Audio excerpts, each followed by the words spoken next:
இப்படி ஆழமாத்தி போனீண்டா நாகரத்தினமே நான் வாழ மாட்டேன் பூமியில நாகரத்தினமே.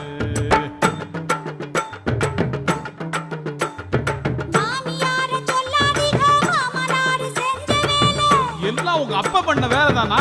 இரு கவனிச்சுக்கிறேன் அவனை.